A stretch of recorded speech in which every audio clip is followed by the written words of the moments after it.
Hey, everybody. Welcome back to another episode of the Catholic Talk Show. Today, we're going to be talking about who is going to be the next pope. Yeah, long live Pope Francis, but there is going to be a pope after him. And we're going to look at what the odds makers are saying, who will succeed him. We're going to look at the process of what happens when a pope dies and how a new pope is elected and make our predictions on who will be the pope to succeed Francis. So hop in the Pope Mobile and let's drive into the future and figure out who's going to fit into that seat.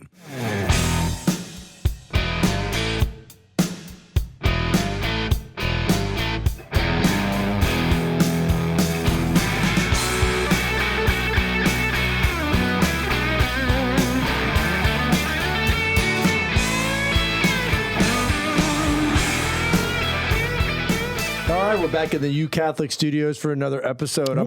I'm really interested in this topic. Yeah, I'm excited. You know, just the fact that, we're using odds here and where we're getting them from and kind of explaining that in the process. I think that's kind of a... And first and foremost, long live Papa Francesco. Yeah, I don't want anyone to misconstrue this as, yes. Anything ill will towards Pope Francis. May his pontificate continue to be long and blessed and healthy. So this is not...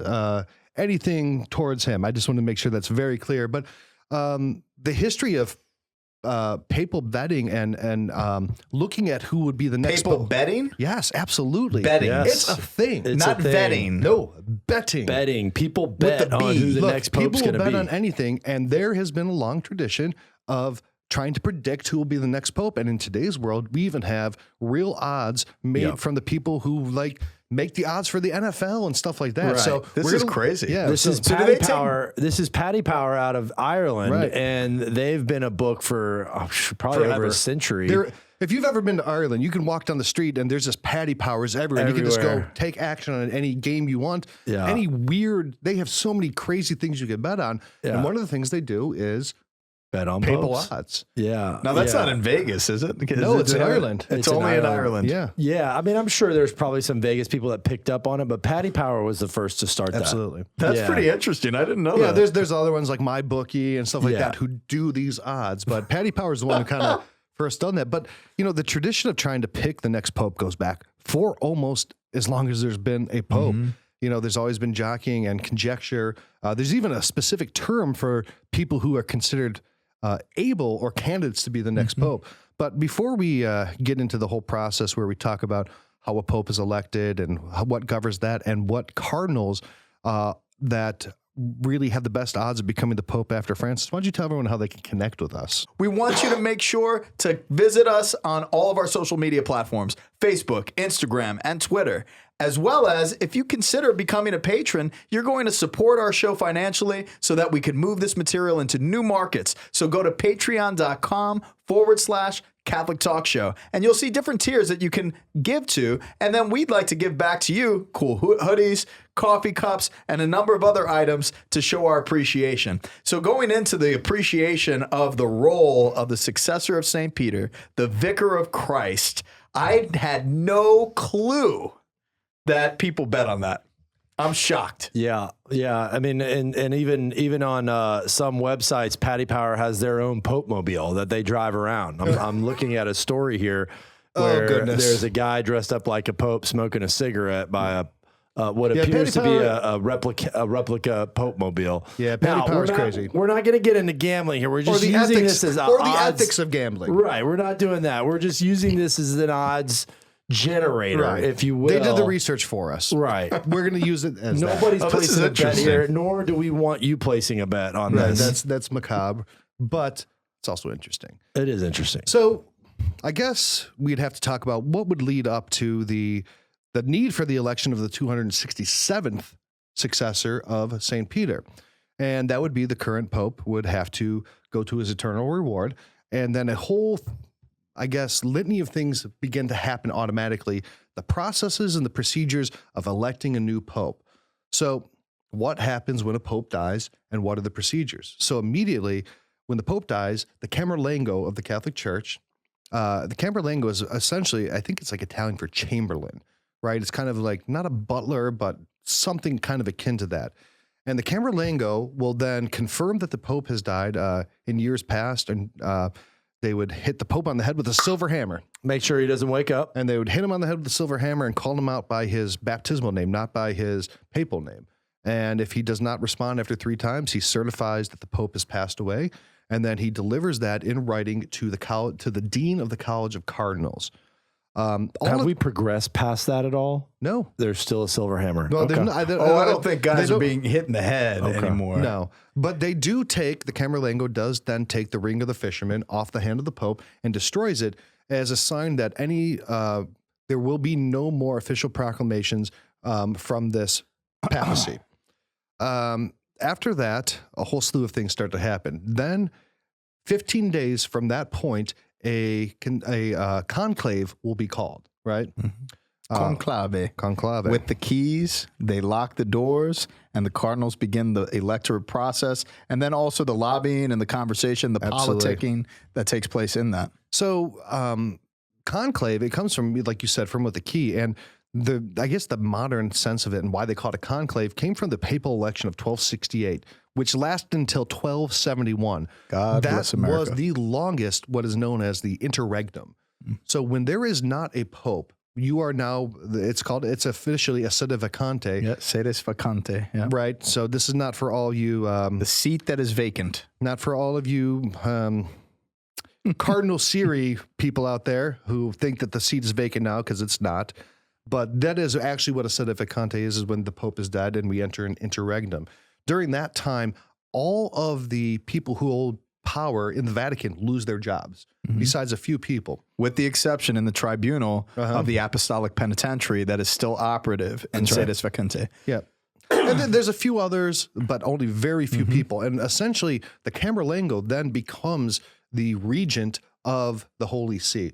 Now, he does not have the ability to make governance in the matters of the Catholic Church, but only in the administration of the properties of the Church, and also the, I guess, the preparations for a conclave. So anyway, the papal election of 1268 to 1271, there was a lot of jockeying for who was going to be the next pope, and this is after a period of a lot of upheaval and anti-popes and everything, and the cardinals could not come to a agreement. So finally, the cardinals were locked inside of a church with a key, and they took the roof off of the church so that it was hot. If it rained on them. They're in this church locked in there. They would only pass food to them once a day through the windows and said, "You're not leaving. It's going to be hot. You're going to get rained on. You're not going to eat until you elect a pope." So that's where it really started becoming a conclave under key. Under key. Yeah. Yeah, that must have been my priest in D.C. when I lived up there, Monsignor Bart Smith. He was actually the only non-cardinal in a conclave when they elected Pope Benedict. Oh, how interesting! Because he was the secretary to Cardinal Baum, who was blind. Yes. So he navigated him through the Sistine Chapel to do his vow, repeated the words. And then also when you see that like iconic shot of Pope Benedict giving his first blessing, guess who's right behind him? Really? Yeah. No it was way. pretty cool. Oh, Yeah, that's I awesome. had to twist his arm to give talks to our parishioners. So I'm like, this is really cool. Oh, yeah. Maybe we'll have him on a show sometime. That sounds That like a would great be idea. It's really cool. Yes. I mean, he obviously can't really say what goes on, but you know what? I can. Yes, you can. So now in a papal conclave, the results are not supposed to be ever known by the public, but someone leaks them. Now, you can't confirm them because these are not a part of the official record, but I wanted to also now take a look back at the last 2 conclaves and look at the kind of the voting record, which I was able to find. Where'd you get that? I got my places. Yeah, well, I you're got going my to stuff. have to tell everybody what source you have because we need credibility here. These are released to newspapers typically and to journalists, right, from some kind of inside source. So in the 2005 conclave, the first ballot, so going into it, so there's a term, papabile, or basically means you're popeable. Yep. It means you are somebody who people can say, okay, this is going to be the pope. So going into that, there are a few candidates, but obviously the dean of the College of Cardinals, Joseph Ratzinger, was definitely the favorite. So on the first ballot of the 2005 conclave, Joseph Ratzinger got 47 votes. Now, here's something really interesting, that the second highest vote getting in that first round was Jorge Mario Bergoglio, and he got 10 votes. Then you had Carlo Martini with 9 votes, Ruini with 6 votes, Sodano with 4, and a couple others with a few votes. On day 2, it was just basically down to Ratzinger, Bergoglio, and Sodano, right? And they were the only ones getting votes. How many cardinals are there voting? So by rule of the church, there's only allowed to be 120 cardinal electors. Okay. Now, you can have more cardinals. Cardinals, after the age of 80, are no longer able to vote in a papal conclave. So there's other cardinals who are there, but they cannot have a vote. Gotcha. Right? But right now, we're in a position where we have more cardinal electors than is actually allowed by the Vatican Constitution, which was set by Paul VI of 120. Pope Francis actually has now 126 voting electors on there. Now, some say he's kind of, I don't know, packing the court so that his mission can be, I guess, extended with his successor, and that's why he's putting so many on there. I don't know. I try not to get into all that. So on the third ballot of the 2005 conclave, it was really just down to 3 people again: Ratzinger and Bergoglio, and 72 for Ratzinger, 40 for Bergoglio. So Pope Francis was really the clear runner-up, but Pope by Benedict, a pretty decent margin too. Right. But obviously, Benedict won, Ratzinger won, took the name of Benedict XVI, and the rest is history. So now going into the 2013 conclave, most people thought, okay, Bergoglio had his chance, right? And how he's too old, and his moment of being the Pope, or even he was the 9th oldest Pope to be elected. Right, and they thought, okay, his moment has passed, right? And going into the 2013 conclave, the real clear winner was Cardinal Scola, and everyone was really assumed that Cardinal Scola was going to be the next Pope, and also Cardinal Ouellet, right? Really, Yeah. from Canada. Yeah, he was up there in the ranks. Oh, absolutely. Oh, yeah, he was up there. Now, a big surprise actually is that Ouellet actually was the one who kind of swung the 2013 election.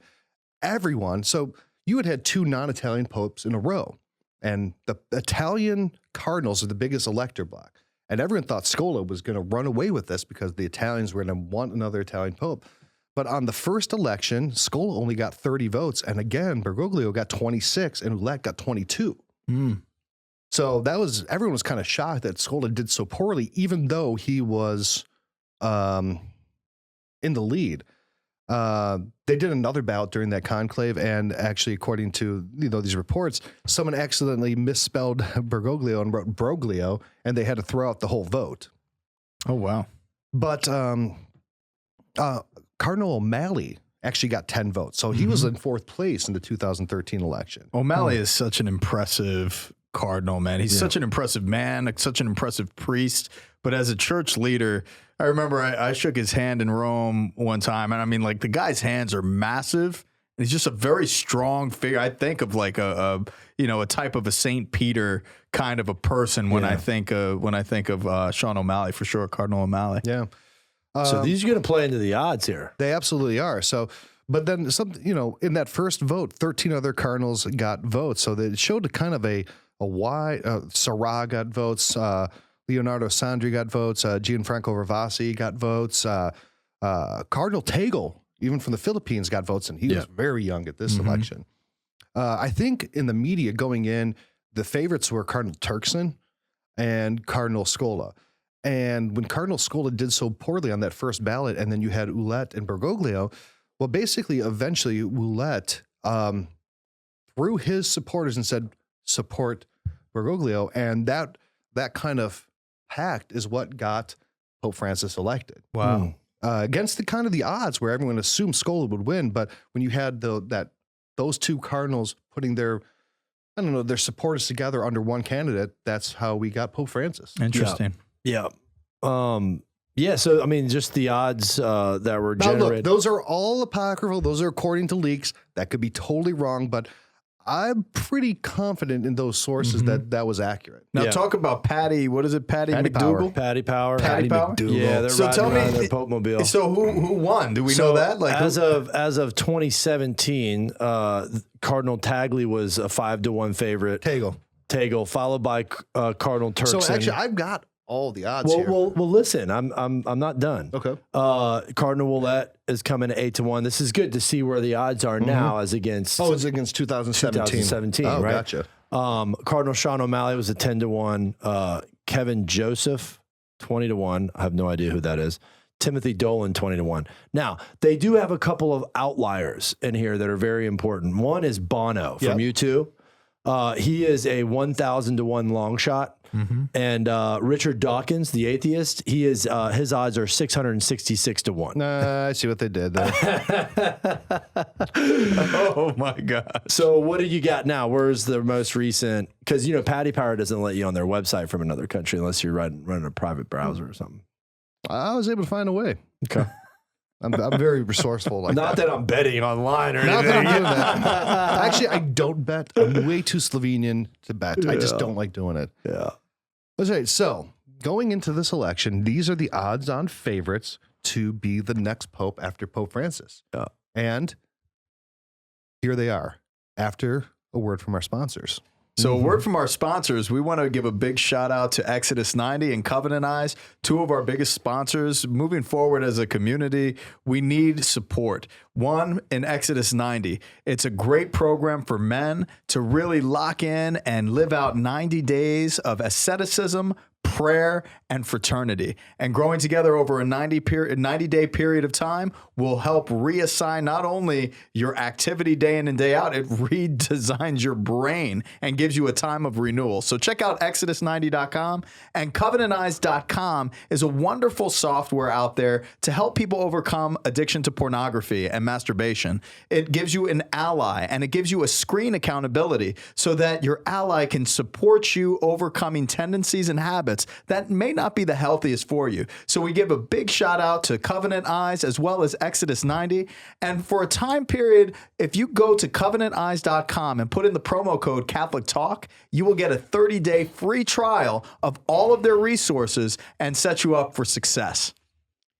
So the success of the conclave, the success of the locking of the doors ultimately is to name by way of prayer and discernment, not gambling or anything like that. Correct. But prayer and discernment of who God is calling to be that next successor of Peter, the vicar of Christ of today. The church in the modern world depends on this electorate process and depends on the prayerfulness, not only of the cardinals and those who are on the election basis, but of all of the people of goodwill throughout the world who are praying for a good shepherd. So looking into the future, I'm very excited to hear what these odds are. But before we get into that, I want to ask, what, like, if the patty melt thing, patty melt, do they have like who won or any type of reporting of like who? This is a book. It's a book. It's just It's a book. You put in the money, they win. You present your ticket, and they pay you out. Yeah. Oh wow. Okay. It's just straight. It's just like picking a football team Yeah. or whatever. Oh, okay. But they give you odds based on their... Explain how odds work. So our odds are going to be like plus 300, plus 500. I had to ask him this because I literally I have no idea either. Yeah. So, I mean, the way that they give odds, it's a couple different ways. One is, like I just said, 5-1, right? So, but a lot of people use it by 100. So they try to get $100 out of you. And so in order to give you the odds, they basically multiply it times 100. So a 5-1 odd would be a plus 500. Okay. Right. And so you would win $500 on 100. If you put $100 down. Bet. Yeah. Okay. So you're going to read out some different odds. Some people like to condense them 5-1, 8-1, 20-1, whatever. So I mean, I think what you're reading right now is the latest patty melt. Yeah, these are the latest odds. Okay, so are you ready? So, give us the latest patty melt. Give us something fresh off the grill. The cardinal with the best odds to become the pope after Pope Francis is Cardinal Tagle from the Cardinal old is he Archbishop now? of How old is he? Manila. He's young. He's still young. He's 62. he's 62. He's not Yeah. that young. I mean, he's young for a pope, but he's not that young anymore. How old was John Paul II when 58. he was elected? 58. Yeah. Okay. So he would be historically young, but I think he's got such a joyful face. He does, man. That he maybe looks younger than some of these dour, wrinkly old. He does Cardinals. have a JP2 face. Yeah. He's definitely and I mean, some joy. This would be a good pick by the Holy Spirit. You know, I mean, the Holy Spirit doesn't select the Pope; he prevents the disastrous picks, right? And even Pope Benedict said the same. But he would be a really great pick, especially with number one, the faith of the Philippines is amazing. Yeah, Filipino Catholics are just a blessing to the church. But also his proximity to China and to the Far East, and a distinctly non-Caucasian pope would be a very interesting development for the church. An Asian pope. How awesome would that be? Yeah. Look, the biggest population in the world is in Asia. It's in China, and having an Asian pope who really understands that in a way that I just don't think an Italian cardinal could necessarily could really be a magnificent thing for the church. And the semblance of the faith and the whole concept of what has occurred and how many people have lost their lives and blood that was shed in the name of Jesus Christ. You know, that sense of martyrdom all throughout Asia, Japan, China, there is a strong remnant of the faith there. And I see it just really emerging right now into full focus in recent history, where people are gathering in the streets and singing hymns and really proclaiming that they love the Lord and they love God and they want to be a religious people. Yeah, one of the largest gatherings of human people were in the largest gathering in history in the Philippines. For At World Eucharistic. There's over 4 million people I think it was actually gathered. for a Eucharistic Congress, something like that. Oh, is that what it was? Yeah, well, the World Youth Day too. I mean, that was a huge gathering. No, I mean, I don't know. I mean, he's kind of known as a bit of a progressive. He really is, especially, conservative Catholics or whatever. Think of him as a progressive, that he's maybe a little bit of a kind of soft on divorced and remarried Catholics receiving communion. He kind of criticizes a lot of the treatment of or the harsh words people use for the LGBT community. So, there's not going to be any candidate that's going to make everybody happy, but those are some of the realities around him, but he's got the best odds. And I think his joy and everything like that could be a very beneficial thing for the church. It's definitely an attractive attribute for sure. I can't say I know enough about his, his pedigree. His pedigree, Sure. But I do know, in the continuity of the electorate process, is that, there's a beautiful continuity between John Paul II to Pope Benedict to Pope Francis. For me, the heart of the vocation to the priesthood and the philosophical structures of how I live out my responsibility to love, and having that ideological vision of what John Paul II, did for me is a huge deposit. Yeah. And then Pope Benedict, when I discerned priesthood, it was when JP2 died. So I started my academic formation with one of the arguably greatest theologians in the history of the world, and walking with Pope Benedict in his papacy all the way through to the point where I was being called, literally the day I was called to priesthood by Bishop Esteves was the day that Pope Francis was elected. So I look at my academic formator through the seminary days was Pope Benedict, and then the priest to show me how to live the priesthood and the pastoral elements and the responsibility of my pastoral care for the people of God has really been, lived out in the pontificate of Pope Francis. Well said. In the continuity of it all, I'm really looking for someone to take on a distinctly different role. You know me, I'm just a grumpy traditionalist. I know you are, but there's a pendulum. Right. There's a pendulum, because there's clear, distinct differences between JP2 and Papa Benedicto, and obviously between Pope Francis and Pope Benedict. So I do see the pendulum maybe not swinging in the direction of a continued progressive movement, but possibly into a more traditionally minded movement. So anyway, Cardinal Tegel's odds are plus 330. Plus 330. That means that he's gone up. He's becoming more and more. Yeah, he's kind of running away with the odds. So and you know why they lower that odd is because People a are placing lot of action. people are placing action on 5 to 1, and so they have to reduce the odds to compensate for their share. Action, of it. yeah. Okay. Yeah. All right, so So that's a sign that a lot of people are taking that bet. Yeah. They may or may not be good Well, Catholics. I tell you, Philippines, great choice. Absolutely. I think that's a tremendous idea, especially having a representative from Asia. But then there's also Africa. I mean, when you think of the strong identity of Catholicism in the world today, I think of the Philippines and I think of Africa. So you look at this pendulum, right? And so you know, as it follows from, say, Pope John Paul II and coming out of the anvil of communism and the destruction of, you know, Poland, and just the formation that occurred there. And then, you know, then you got Benedict, who is the theologian, and then, you know, Francis, who is the evangelizer, you know, bust wide open the doors. Now it's like, you're looking at these poverty-stricken areas of this faith, and so I don't know if there's a pendulum there. I but like that. You I know, actually like it's that. like now you've got your first black pope or your first Asian pope, and they're coming through this, you know, historically impoverished areas that the Western world has sort of, you know, neglected in some ways or another. All right, so the cardinal with the next best odds, there's a tie. So the first one I'd talk about, and this one was one of the favorites going into the 2013 conclave, and that is the cardinal from Ghana, Cardinal Peter Turkson. Africa unite. I love it, man. Yeah, Cardinal Turkson. So he was. How many votes did he get in the? It didn't say that he Oh, it got a didn't lot, say, but yeah. the media was really saying that he was, you know, kind of the leader. Now he speaks English, French, Italian, German, Hebrew, Latin, Greek, and a multitude of African languages. I mean, he's a brilliant man. He's justice and peace, isn't he? Yeah. Yep. And I think he was he was in charge of Caritas, I think. I met him, and then Cor Unum, I think. Yeah, Coronum. Yeah, I've actually met him. Yeah. I was at a talk of his. He actually really deeply spoke to me about priestly fraternity in his presentation, and he shifted my heart from some of the apprehensions I had moving toward priesthood. Like, he really shifted my heart big time. Yeah, so he's got really great odds. He was actually born to a mixed faith family.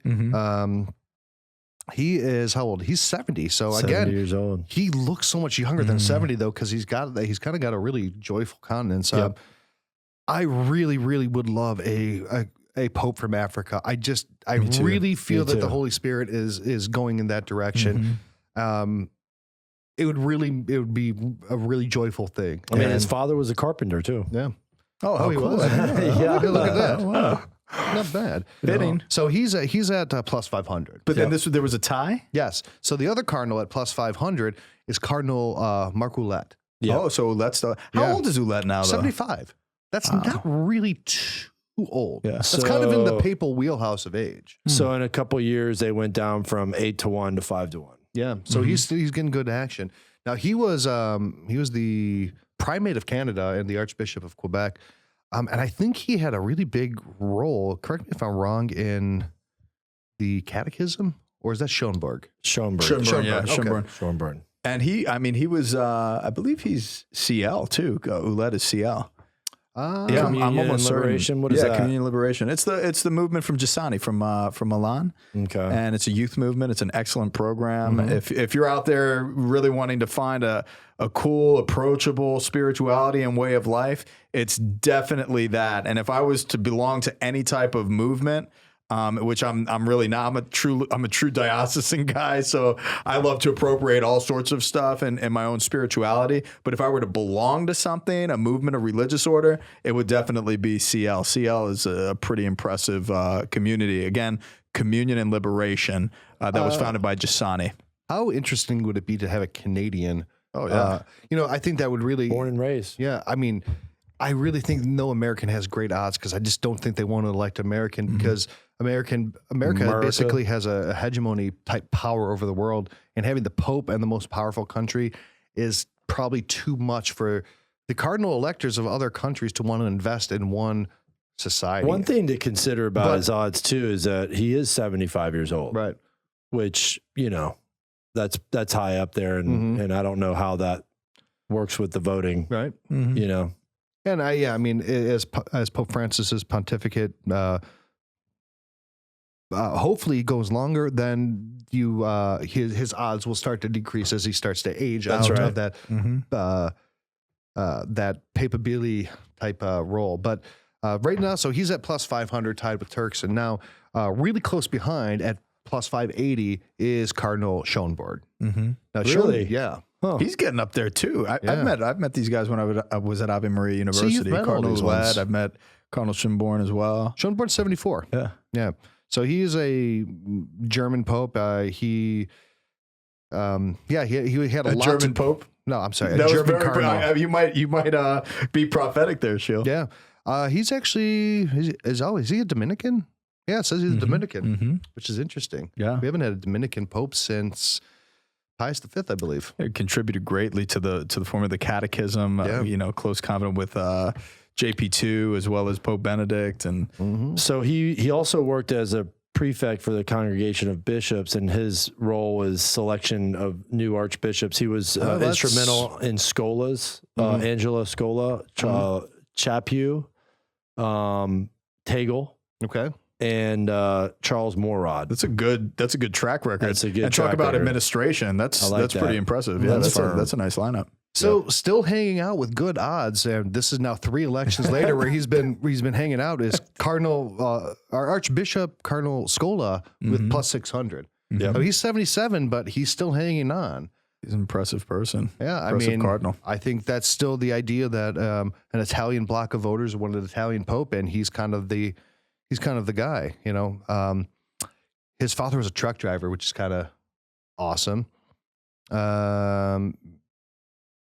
Yeah, where is he? He's from Milan. Yeah. Yeah, he's the Archbishop of Milan. Yeah. He's been in the Vatican for the last 10 years or so. I mean, a very, very long resume of service to the church. So, Yep. And the stepping stone of from he's seat to seat. Yeah, he was the Patriarch of Venice and the Archbishop of Milan. I mean, look, traditionally speaking, that's the that stepping is stone. Just the tradition of the Venice. Patriarch of Venice and the Archbishop of Milan is like, that's like grooming a pope. I mean, The last time that was done was what? Papa Buono? 23rd. John the 23rd. Yeah, he was that. Wow. So he's at plus 580. I'm sorry, he's at plus 600. Now we start to get into, I guess, the outer rings of contenders. We can go a little bit faster on these. So Cardinal Dolan is at plus 1100. Okay. So he's 1100. So here he was 20 to 1. So he's gone down too as well. He's okay. No, I'm sorry. His odds have gotten better. If gotten, they're more favorable. More favorable. Yes. So we have Cardinal Erdo. I think he's from I don't think I've ever Hungary, or Cardinal Erdo is from Hungary or Bulgaria, I believe. Budapest. Budapest. Okay. Budapest. What about Sean O'Malley? Is he on your outline? He is not on here. What? Yeah. I think How old is he? Is he getting up there? I think he is too. See, he just some of these guys, they don't seem like they age. I know. Yeah. So we got Cardinal Nichols from England. Okay. Then those are both at plus 1100. So Dolan, Erdo, and Nichols are at 1100. Now, one of the Cardinals, I'm going to skip over one because I want to talk about him later, but one of the Cardinals that everyone thought would do a lot better in the last conclave who didn't was Cardinal Syrah from Brazil, because he's a polyglot. He has German descent. He's from Brazil. I mean, he had a lot of things going for him to satisfy a lot of different voting blocks, and he didn't do that well, but he's still on this list at 1400. Sean O'Malley's from Cleveland. He is? Well, Lakewood. that's Dude, he did some great work in Florida. right. He's done That's right. great work everywhere, man. Cardinal O'Malley. well, he has my vote now, because a pope from Cleveland would be just That Right. just shifted. That's why I that mentioned just that. shifted Shield's heart right there, man. He's got So he's a Cleveland fan? I'll vote for him then. That's all it takes. I just roll over like a shill. All right, so then we've got Cardinal Sandri, 1400. We've got Cardinal Gianfranco Ravasi, 1400, who I think Sandri and Ravasi have better odds than people would think of being the next pope. We also have Cardinal Ranjith at 1800. He is Sri Lanka. So that would be an interesting picture. Wow. selection. Let me make sure that he is Sri Lanka. Yes, Colombo. Cardinal Angelo Bagnasco at 1800. I think he's one who has better odds than people assume as well. Then you have Cardinal Reinhard Marx who from Germany at 2800. I can be so bold to say as I hope he is not the next pope. Who's For what's going on Cardinal recently? Marks. Man, he with the he pushed a lot of a lot of things that are pushing the lines, I think, of Orthodoxy. practice. Yeah, of orthodoxy. I do. And I don't know. I'm sorry. Maybe you can call me and convince me otherwise. But Your boy Ravasi, though, going back to your love for Benedict XVI, he consecrated him as a bishop, and then less than 3 years later created him as a cardinal. Yeah, I think Ravasi has some good odds too. That he's not quite the name, but he's more of a Curia insider who might have more support than journalists would assume. Sure. Right. And I think when it comes to Marx and really the problem of Europe is really people trying to come up with a solution of how do we evangelize Europe? How do we re-evangelize Europe? And I'm not going to stand with what he shared, but obviously we need to generate concepts and ideas of evangelization, and we have to address it. And plus, that's his job and responsibility. We had that conversation last night. Say we did, but allow me to say this: it goes back to the same mission of Jesus Christ commissioning the apostles to go out to all nations. You see the charismation of the Holy Spirit on these different nations throughout the history of the world, and those nations becoming the evangelical edge and curve of how Christ is meeting these people throughout history. And you look at how Ireland for many, many years, they were the missionary edge of what Christ was doing in the hearts of people all around the world through the Irish missionaries. And look at how Africa is now returning that same favor of missionary zeal back to Ireland and then throughout the world as well. Yeah, I guess my problem with a Cardinal Marks papacy is that I think he's kind of the leading proponent of communion for the divorced and remarried. And I get it. It's a massive problem. We lose so many Catholics who are no longer going to communion through divorce, and they stay away from reception. But changing doctrine is just not the answer. It's not. It's better catechesis. It's better outreach to these people. Changing doctrine to accommodate the spirit of an age is always a recipe for disaster. And also, the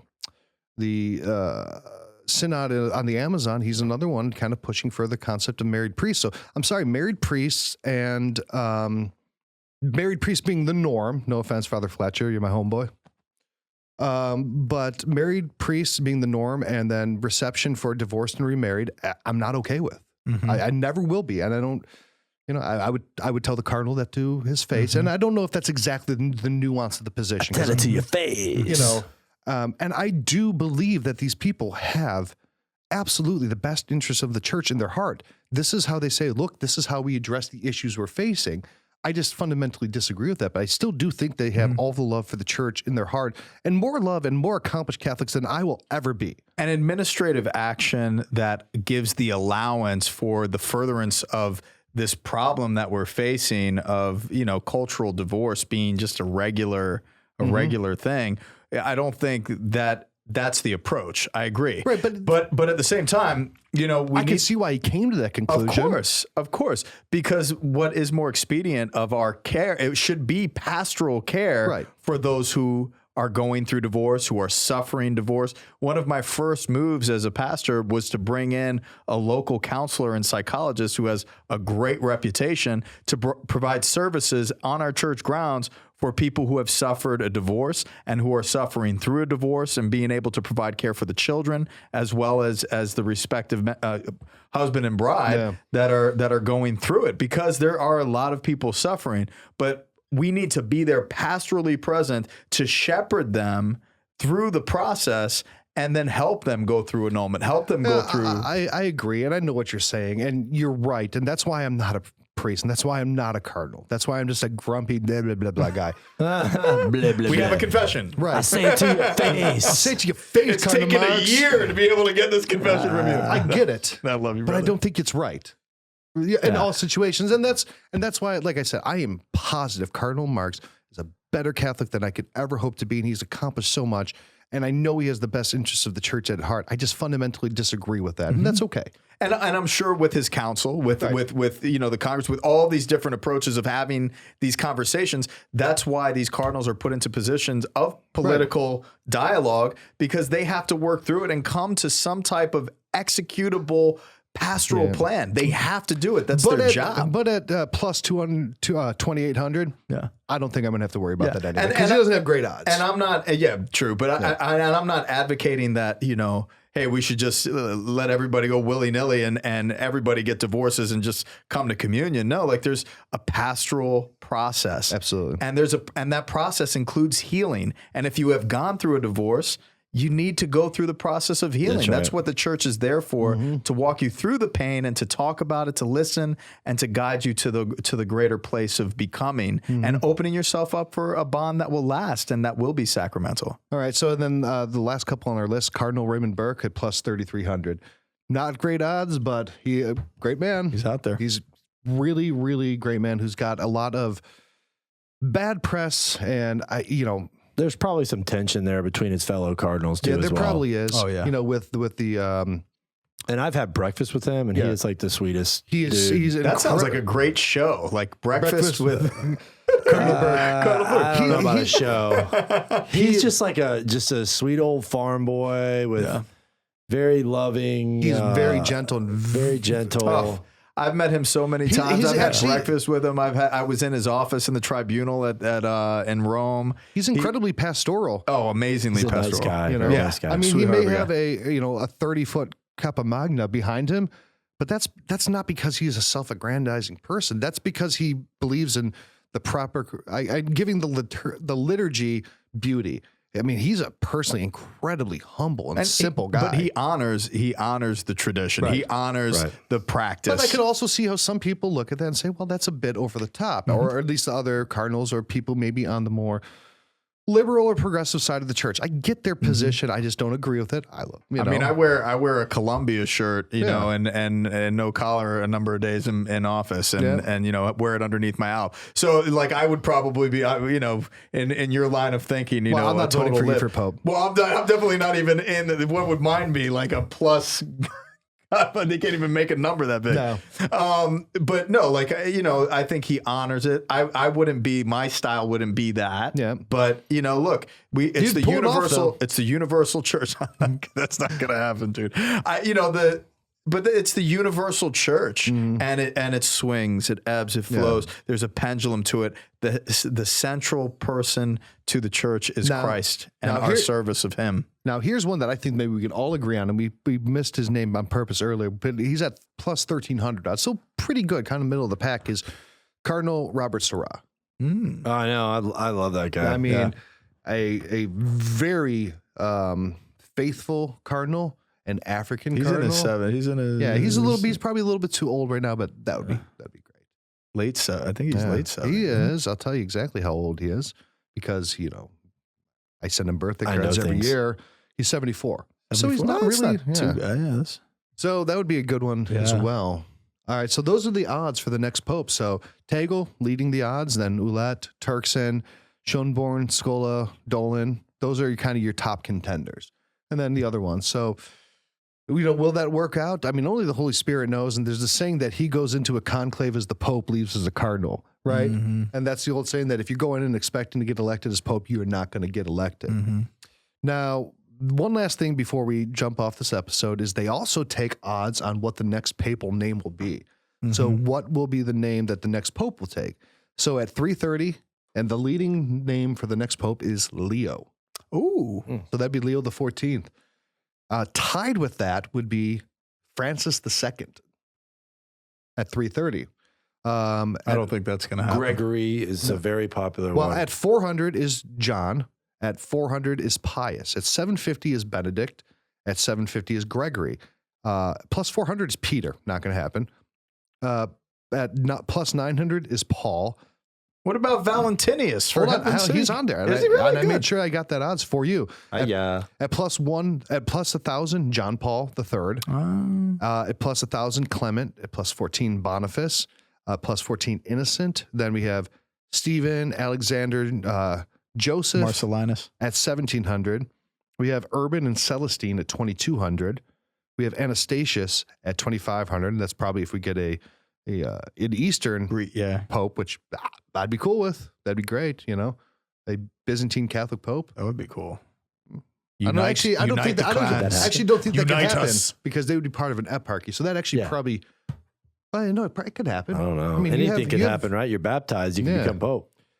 I don't know how that works. Baptizing Catholic. So then Nicholas at 2,500, Julius at 3,300. Nicholas would be cool. Patrick, oh Lord, Pascal and Patrick, Adrian and Honorius at 4,000, and then Valentine at 6,600. That's my vote right there. And Sixtus, Sylvester, and Victor are tied with Valentine at 6,600. So those are your odds. Valentinius. So your best odds, if you're a betting man and you're looking at the odds, your very best bet would be that the next pope is going to be Cardinal Tagle, who takes the name of Francis II or Leo XIV. I don't think anybody would follow Francis and take Francis II. It's too close. But that's usually what happened. You'd have a run of popes of the same name. Now, I don't know. I mean, what? You know, you had John, I get why John Paul II. You had John, then Paul, then John Paul, then John Paul II. I mean, that's right. He took that name right after John Paul I died. So, I think that was out of respect for him and carry on his So torch. in 10 years or whatever, however long Pope Francis is with us and guiding the church, after that, Cardinal Tagle as Francis II or Leo, Cardinal Ouellette as John the 24th, Cardinal Turkson as Gregory the 17th. These are all good odds. So if you're these betting are all names that really are in the future. Yeah. And we don't know exactly what name, but we are so grateful that you hopped in the Pope Mobile and went into the future with us for this episode. And for the immediate future, type in the name, The Catholic Talk Show, on your web browser. Make sure that you're subscribing on all of our platforms, connecting with us on Facebook, Instagram, and Twitter, and then especially supporting us financially so that the show can continue to grow and meet new markets by going to patreon.com/Catholic Talk Show. And by that, you can continue to support us, which we truly appreciate. And out of our generosity for you and our gratitude, we'll send you some cool memorabilia. Yeah, there's great odds when you invest in the Catholic Talk Show and you place a bet on us and continue. And the bet is that we continue to grow. And you place that bet by supporting us through Patreon. The odds are is that you're going to get great gifts in return. It's really cool stuff. It's actually almost 1-to-1 odds that you're going to get a great gift. That is a good bet. I don't care who you are. So, my friends, we will see you next week. And again, we are the Catholic Talk Show, and we're happy to journey with you.